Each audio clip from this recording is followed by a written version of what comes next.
Dikawal ketat petugas bersenjata lengkap, pelaku digiring ke markas Pomal setelah tertangkap tim gabungan di kawasan Pajak Baru, Medan, Belawan.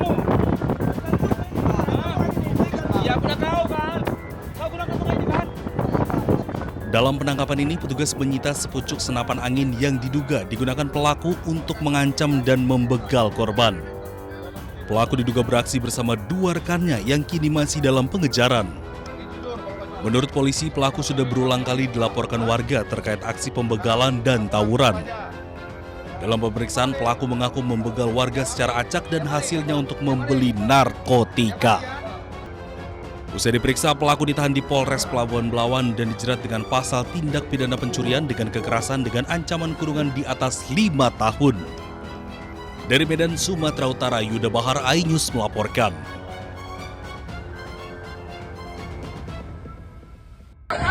Astagfirullah. Kebakaran, mau.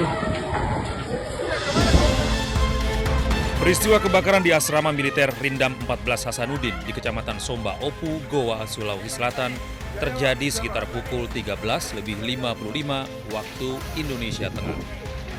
Api pertama kali muncul dari salah satu bangunan hingga merambat ke 5 bangunan rumah di dekatnya. Kobaran api yang terus membesar serta hembusan angin kencang membuat api cepat merambat ke bangunan lain. Warga pun panik berlarian keluar rumah. Berawal dari salah satu rumah di asrama tersebut yang terbakar, yang identifikasi sementara yang disebabkan oleh arus pendek listrik, sehingga merembet ke rumah-rumah yang lain, dan laporan terakhir itu ada 6 unit rumah yang terbakar. Tidak ada korban jiwa dalam peristiwa kebakaran ini. Kebakaran 6 rumah di asrama militer Rindam 14 Hasanuddin kini dalam penyelidikan unit reskrim Polsek Somba Opu. Dari Kabupaten Goa, Sulawesi Selatan, Bukma, iNews melaporkan.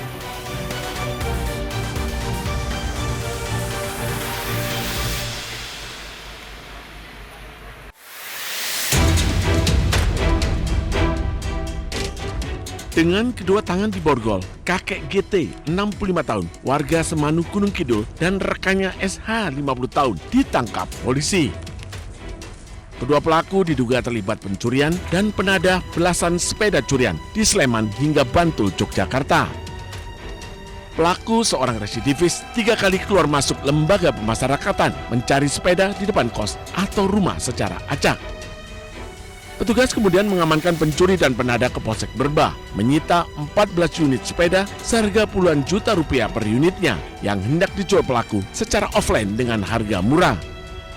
Sewaktu korban tidak sholat subuh, membuka pintu depan rumah, mendapati sepeda sudah hilang. Atas kejadian tersebut, korban mengalami kerugian berupa 1 unit sepeda merek Polygon Stratos 55D, ses 5 warna putih, seharga 17 juta rupiah, dan dilaporkan ke Polsek Berbah guna proses lebih lanjut. Modus pelaku adalah pelaku mencuri sepeda saat kondisi sepi. Akibat perbuatannya, tersangka pencuri sepeda terancam 7 tahun penjara, sedangkan penadah barang curian terancam pidana penjara 4 tahun. Dari Sleman, Yogyakarta, Heru Trijoko, iNews melaporkan. Astagfirullah. Kebakaran, mau. Peristiwa kebakaran di asrama militer Rindam 14 Hasanuddin di Kecamatan Somba Opu, Goa, Sulawesi Selatan terjadi sekitar pukul 13.55 waktu Indonesia Tengah. Api pertama kali muncul dari salah satu bangunan hingga merambat ke 5 bangunan rumah di dekatnya. Kobaran api yang terus membesar serta hembusan angin kencang membuat api cepat merambat ke bangunan lain. Warga pun panik berlarian keluar rumah. Berawal dari salah satu rumah di asrama tersebut yang terbakar, yang identifikasi sementara yang disebabkan oleh arus pendek listrik, sehingga merembet ke rumah-rumah yang lain, dan laporan terakhir itu ada 6 unit rumah yang terbakar. Tidak ada korban jiwa dalam peristiwa kebakaran ini. Kebakaran 6 rumah di asrama militer Rindam 14 Hasanuddin kini dalam penyelidikan unit reskrim Polsek Somba Opu. Dari Kabupaten Goa, Sulawesi Selatan, Bukma, iNews melaporkan.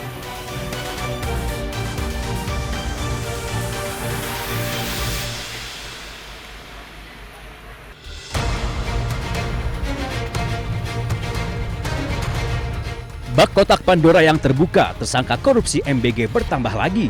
Kejaksaan Agung kali ini menetapkan Lalu Muhammad Iwan sebagai tersangka ke-7 dalam pusaran korupsi MBG. Kejagung menyebut Sekretaris Deputi Bidang Promosi dan Kerjasama Badan Gizi Nasional ini terlibat korupsi penjualan ompreng atau food tray. Modusnya, perwira polisi aktif berpangkat Brigadir Jenderal itu mencari calon mitra untuk mendirikan dapur MBG. Syaratnya, mereka wajib membeli ompreng kepada perusahaan PT SGI. Belakangan terungkap PT SGI ternyata perusahaan yang sengaja ia dirikan. Jadi perannya adalah pada tahun 2025, ini saudara LM ini meminta saksi YCS dan RD mendirikan suatu perusahaan ya, dengan tujuan sarana untuk melakukan penjualan alat berupa food tray kepada calon mitra SPBG dengan harga yang sudah ditentukan oleh tersangka LMI ya.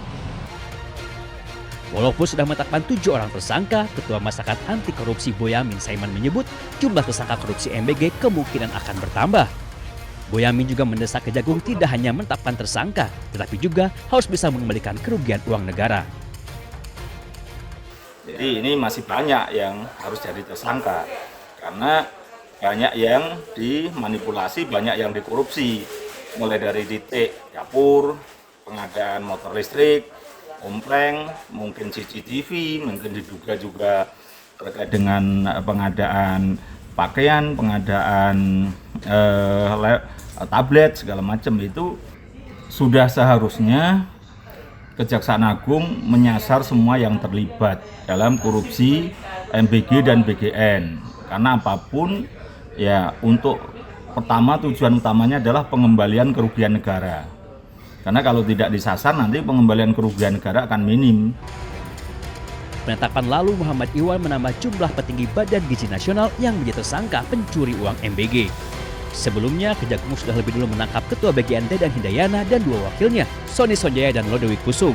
Menyusul 3 tersangka lainnya dari pihak swasta, yakni Asep Yusuf Somantri, Glory Harima Sihombing, dan Andri Mulyono.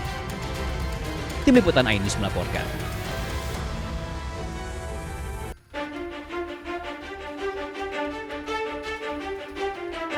Setelah Kejagung menetapkan polisi aktif berpangkat Brigadir Jenderal Lalu Muhammad Iwan sebagai tersangka korupsi MBG, Korps Adiaksa menyebut ada dugaan keterlibatan oknum anggota TNI aktif dalam pusaran korupsi MBG.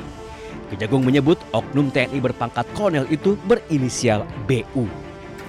Di dalam tubuh Badan Gizi Nasional, BU memiliki jabatan ganda, yakni sebagai Sekretaris Deputi Bidang Penyediaan dan Penyaluran dan Pejabat Pembuat Komitmen atau PPK. Sebagai petinggi di Badan Gizi Nasional, BU diduga ikut kong kali kong mengatur penggelembungan harga barang dan jasa, termasuk pengadaan sepeda motor listrik yang jumlahnya mencapai 21.801 unit. Walaupun sudah menemukan keterlibatan oknum TNI, namun Kejagung tidak bisa serta-merta memproses BU karena masih berstatus TNI aktif. Penanganan terhadap oknum tersebut, yaitu saudara BU, itu dilaksanakan secara koneksitas bersama dengan penyidik pada Jaksa Agung Muda Militer. Jadi perkara itu termasuk sepeda motor ya, pengadaan sepeda motor itu karena ada keterlibatan oknum TNI aktif. Mendengar anggota yang diduga terlibat korupsi MBG, Mabes TNI langsung buka suara. Kapuspen TNI Brigjen Muhammad Nas menyebut terkait masalah BU akan berkoordinasi dengan Kejagung. Jika terbukti korupsi, maka BU akan ditindaklanjuti sesuai ketentuan hukum. Dalam lingkaran korupsi MBG, Kejagung telah menetapkan 7 orang tersangka, 4 orang petinggi Badan Gizi Nasional, 3 lainnya dari pihak swasta. Tim Liputan iNews melaporkan.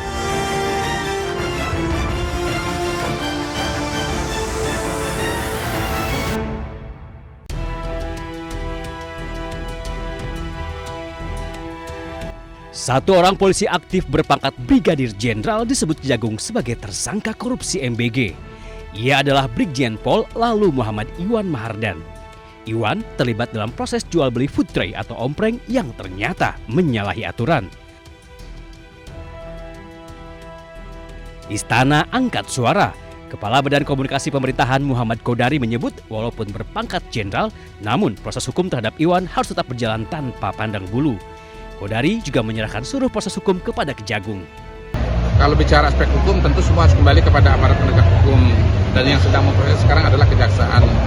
Dan seperti dikatakan oleh Bapak Presiden bahwa hukum sekarang ditegakkan tanpa pandang bulu, apapun latar belakangnya. Jadi sebetulnya siapapun dimintakan pertanggungjawabannya sesuai dengan posisi dan pos yang sedang ditempati. Ya, jadi bukan karena latar belakangnya polisi, bukan karena latar belakangnya non-polisi, tapi karena memang masalah-masalah yang terjadi di saat beliau sedang ditugaskan di tempat yang di mana kasus itu terjadi, yaitu BGN. Intinya kita lihat saja proses yang akan berkembang ke depan dan akan diproses sebagaimana mestinya. Lalu Muhammad Iwan Mahardan menjadi tersangka ke-7 dalam perusahaan korupsi MBG. Kejagung menyebut Iwan berbuat curang dengan mencari calon mitra untuk mendirikan dapur MBG. Namun, pemilik dapur dipaksa membeli food tray atau ompreng kepada perusahaan yang sengaja ia dirikan. Selain Iwan, Kejagung sudah menetapkan 6 tersangka lainnya, 3 diantaranya petinggi Badan Gizi Nasional. Mereka diduga kong kali kong dalam praktek jual beli dapur MBG. Tim Liputan iNews melaporkan.